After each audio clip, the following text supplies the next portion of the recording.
another Samantha for this block. It's Samantha Welch.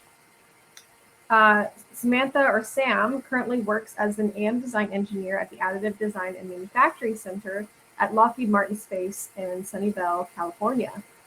She supports design for aerospace applications and AM process development and teaches a design for additive course. Sam has been working with 3D printing since 2011 and started with building a MakerBot cupcake. I have a soft spot in my heart for the cupcakes while on an internship at the Gulfstream Aerospace, and has worked on countless printers since. She's designed popular items such as Plantigon, a modular stacking 3D printed planter. I'm pretty sure I have printed one of those, which has been downloaded over 250,000 times. Yikes, that's a lot. That's awesome. And printed by hundreds. After graduating from Purdue University with a computer graphics technology degree, she's moved to California to work with rapid prototyping and CAD design at Tesla Motors and Apple, and has recently completed a master's in additive manufacturing and design from Penn State. Through her whole career, Sam has been a 3D printing evangelist who has worked to find useful applications for 3D printing within her work. Sam specializes in design for additive, advanced CAD and generative design, additive training and education, additive process development, and support structure development for laser powder bed fusion. And her talk today is titled Breaking Away the Challenges of Metal Additive Support Structures. Sam, I will leave the floor to you. Thank you. All right, thank you everyone. I'm so pleased you could join me today. Let me get my screen sharing going.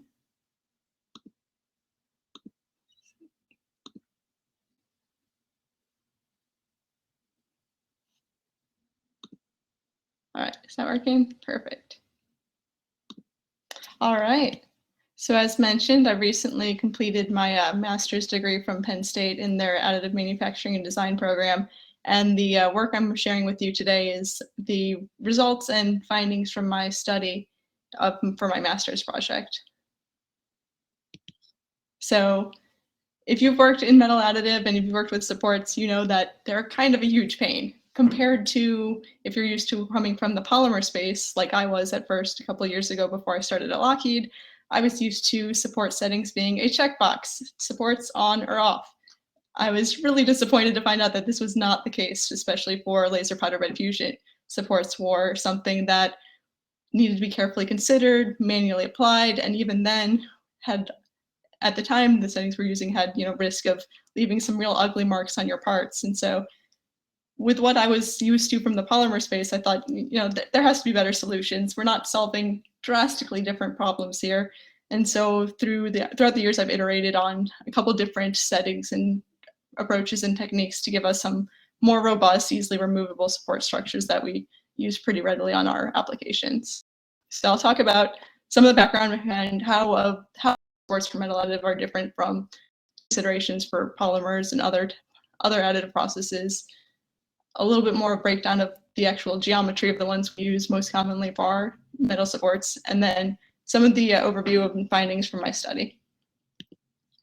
So if you're used to any additive process, it's built up layer by layer, and you need something when you're building a larger feature on top of a smaller feature that results in an overhang condition. If you have a process like binder jet or selective laser sintering, you're lucky and you don't need to necessarily consider that because that powder is going to part. This is not the case, even though this is still a powder bed process for metal, because there's a huge amount of energy differential going on. When we have this really small area of this small overhanging feature, we're dumping somewhere anywhere between 400 and 800 watts of energy into this 30 to 60 micron little strip of metal.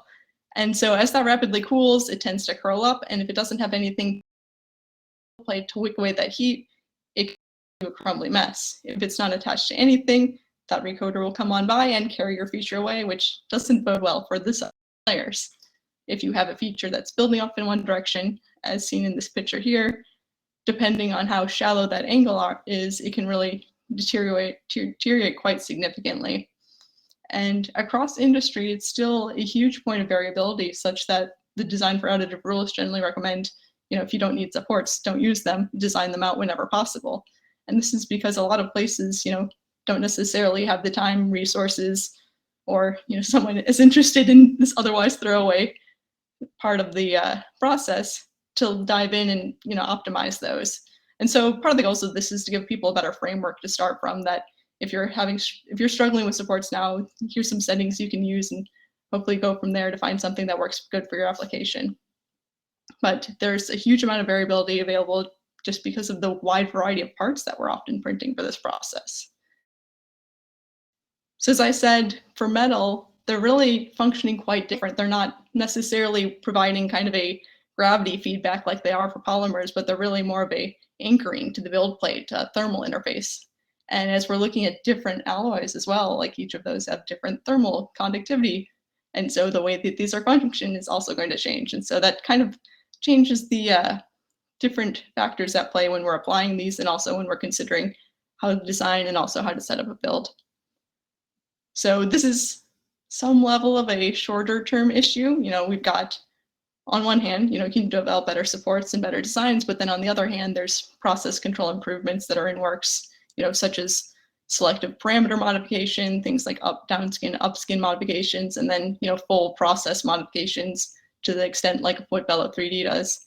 However, this makes it so we need to use a lot less of the supports, but there's still going to be times when they're going to need to be in place. There's going to be some level of them that I think will be unavoidable for the most part. So as someone who's setting up builds, often you're in a place where you need to decide, okay, where are supports needed, what type to use, is the part supported enough? If I put too many supports on there, I'm driving up my post-processing time. I'm adding, potentially costly post-machining steps, or even just more labor to file and break these away. However, if I err on the side of too few supports, now I'm risking, maybe some deterioration in my part geometry, or at worst, a build failure. So when we're talking about parts on the level of, maybe the size of a baseball, where it's a day and a two to build, you've got a little bit more room to kind of optimize. And if you need to rerun it, maybe it'll take another day or two. As we're scaling up into these really large platforms like Dexline that I'm used to working with, a large build on there can take a week or two. And so I don't necessarily have the luxury of being able to iterate when my build is going to take, longer than a week. I need to make sure that it's right. And any modifications I make, if I add a lot of supports, that's driving up the build time even further. So as additive scales further into these larger applications, into higher production runs, optimizing this becomes ever more critical. So the most common support structure that we use is these block supports. I chose to focus on these because they're pretty widely available.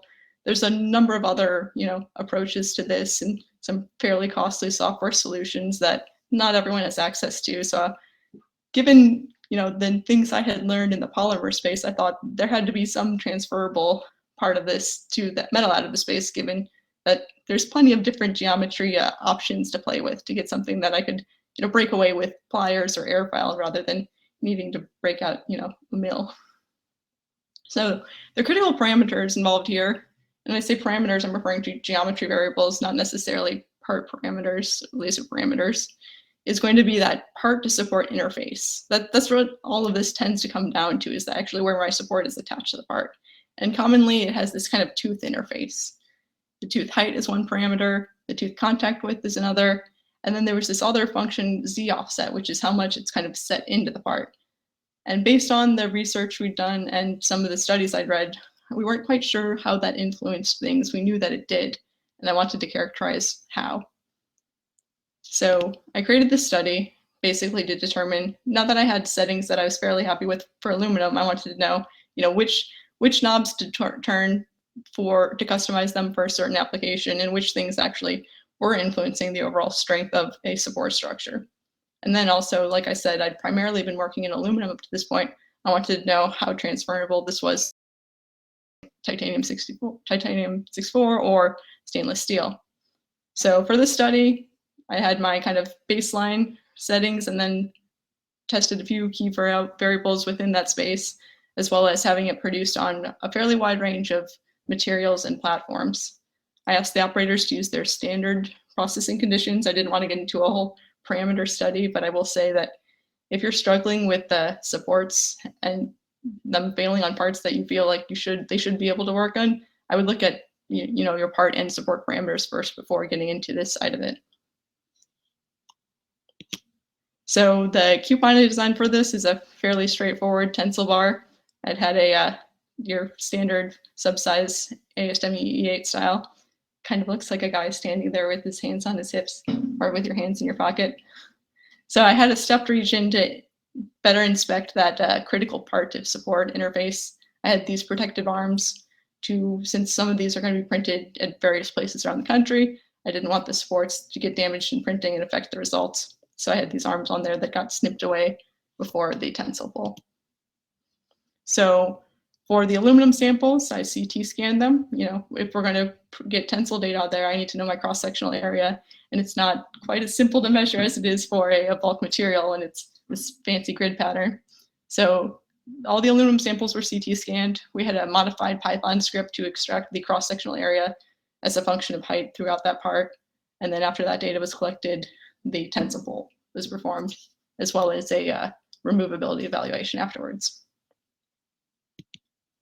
So some of the first results that I found quite interesting were from this cross-sectional area. I had assumed that the top interface would be my weaker interface, where the support ends and my part builds. I thought that would be kind of where things were likely to break, but that wasn't what I was seeing. I was seeing my tensile bars were frequently breaking at that lower interface, and this was also reflected in the CT data as well. It was a small difference, but overall consistently they were slightly larger in cross-sectional area at the upper interface than the lower interface. And this actually traces back to a phenomena from the laser process itself. So similar earlier where we talked about how the function of these supports is kind of wick away that thermal energy as it's being dumped in.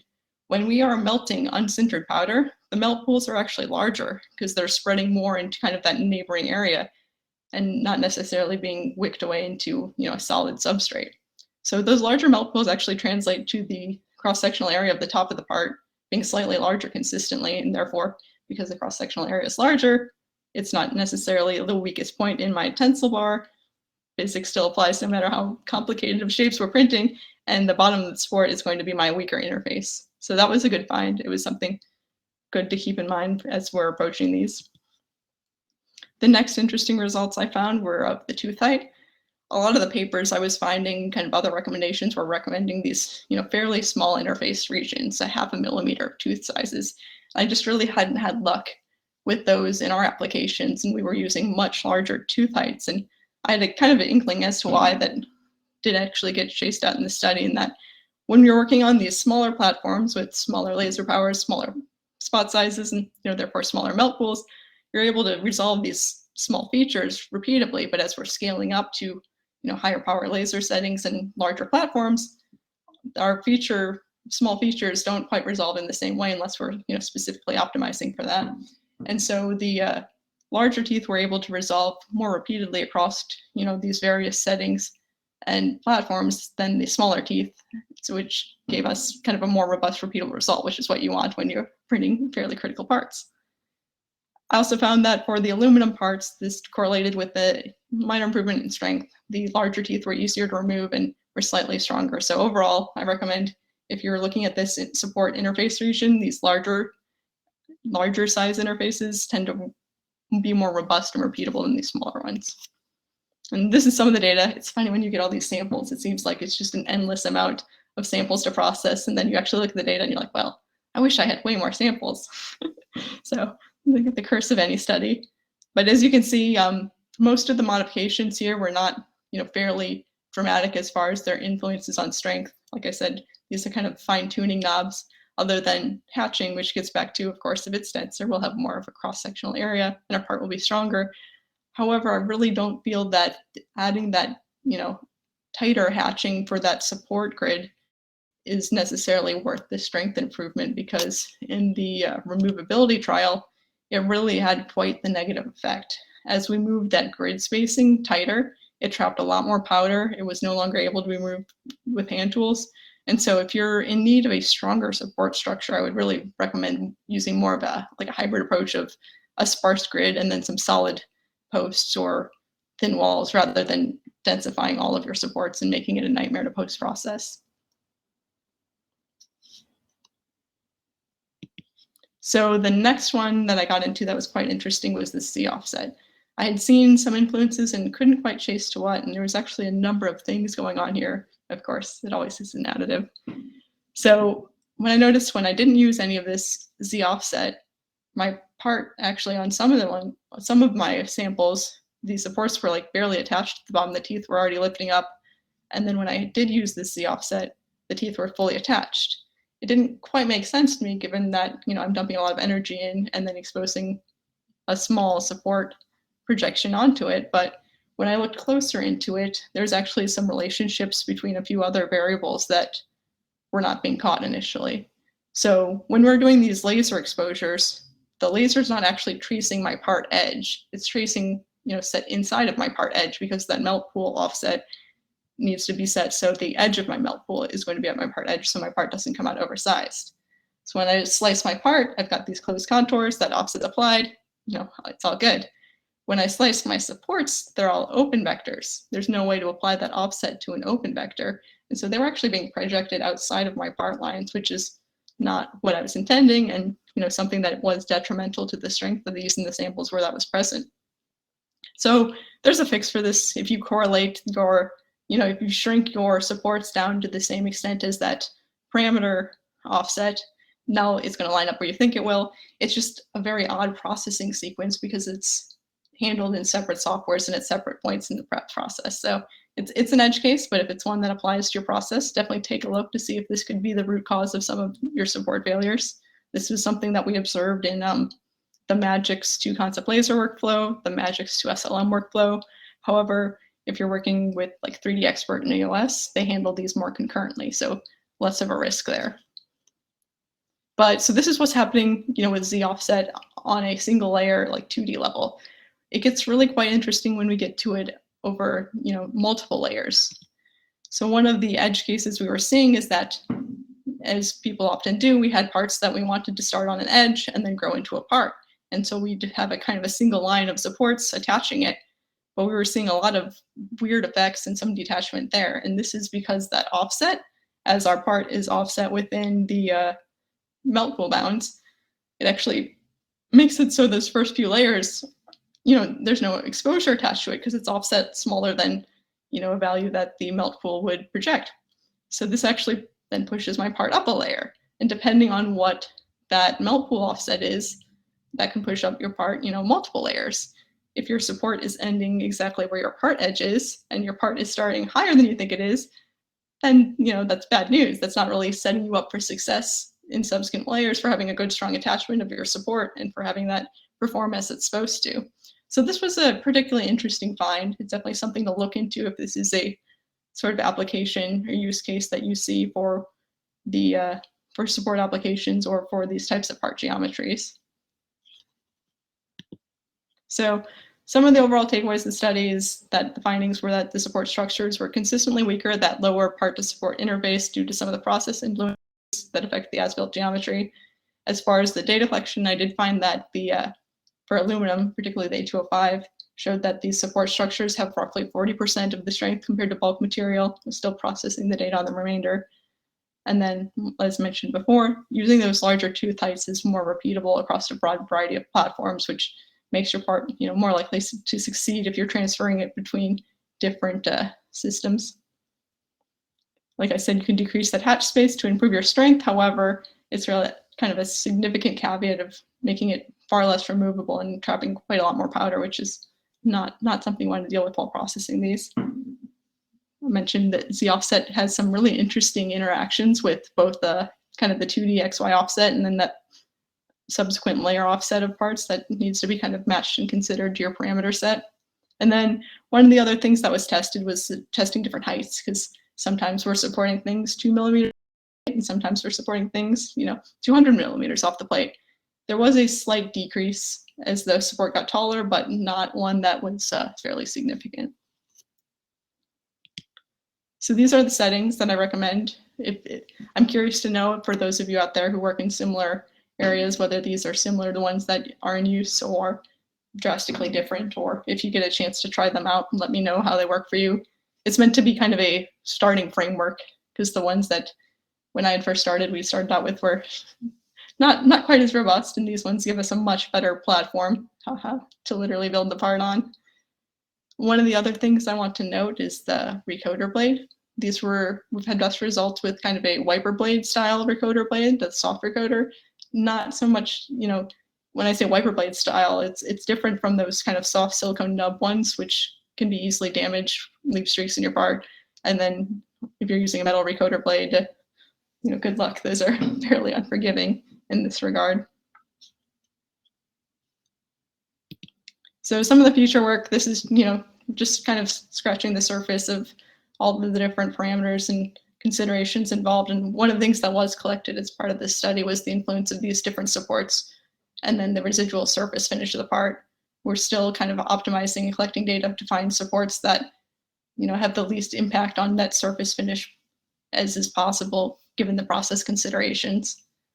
I also am looking into, different impacts of post-processing heat treatments, solution treatments to make sure, remove your supports either before or after and make recommendations like that.